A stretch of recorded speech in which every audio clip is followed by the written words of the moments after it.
Look at this timeline of 2026 theatrical releases. The industry is leaning into a massive saturation of existing intellectual property. From Toy Story 5 to 28 years later, the sheer density of sequels is unlike anything we've seen.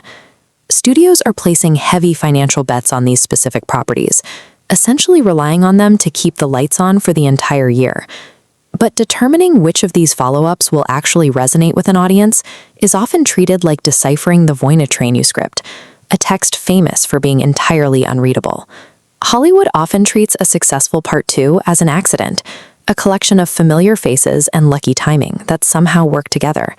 However, if you look closer at the scripts that actually endure, a consistent set of structural rules begins to emerge. The current crisis isn't caused by a lack of ideas, but by a decision to ignore these mechanics in favor of a fast return on investment. The problem begins with the continuity paradox. Audiences will explicitly demand to know exactly what happens next to their favorite characters. But if a writer actually fulfills that demand by restarting a storyline that was satisfactorily resolved, they destroy the narrative integrity of the project. The ultimate high-stakes test for this paradox in 2026 is The Devil Wears Prada 2. To recreate the emotional high of the original experience, creators have to actively refuse the audience's demand for direct plot continuity. Look at this matrix mapping sequel architecture. The standard flawed strategy is plot continuation. This artificially unresolves conflicts the protagonist already solved, degrading the original ending's emotional weight. The optimal strategy is generating fresh dramatic tension by completely inverting the original power dynamics. In The Devil Wears Prada 2, Emily is the powerful senior executive with funding. Miranda is the one begging for a lifeline. This inversion generates intense friction. The characters keep their exact core personalities, but they are squeezed by a completely new pressure. The structural trade-off is that this approach actively alienates purist fans expecting a comfortable rehash of the original boss and assistant dynamic.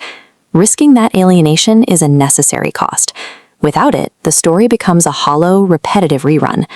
To make that new dynamic work, you have to introduce a highly opinionated new character to disrupt the established chemistry. We see this in the new Prada cast, with Justin Theroux stepping in as Emily's boyfriend, and fresh assistants challenging the veterans. But adding new cast members without cutting the old ones results in massive narrative bloat, sinking the focus of the scene under its own weight. Writers must follow a strict architectural rule: aggressively cut beloved legacy side characters if they no longer serve a functional plot purpose. A sequel's ensemble operates on a strict real estate economy. Every new disruption requires an eviction. Creators also fall into the illusion of scale, the dangerous assumption that bigger is better justifies a sequel's existence. Scaling up physical locations creates surface-level spectacle. It is designed almost entirely to mask a lack of internal character growth.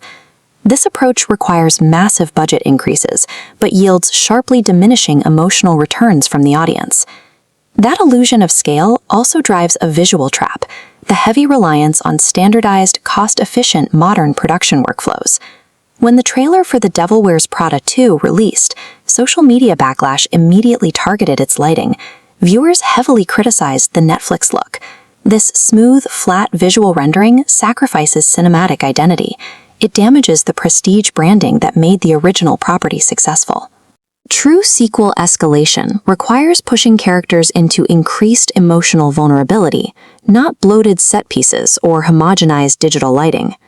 Ultimately, a successful sequel cannot give the audience exactly what they are explicitly asking for. The creator's true objective is to deliver the feeling of the original experience, but force it through an entirely new framework.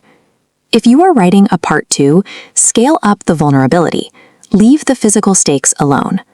Abandon obsolete legacy characters and aggressively invert the power dynamics of the survivors.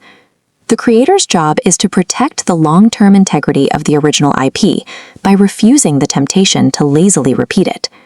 This flowchart filters the 2026 release schedule.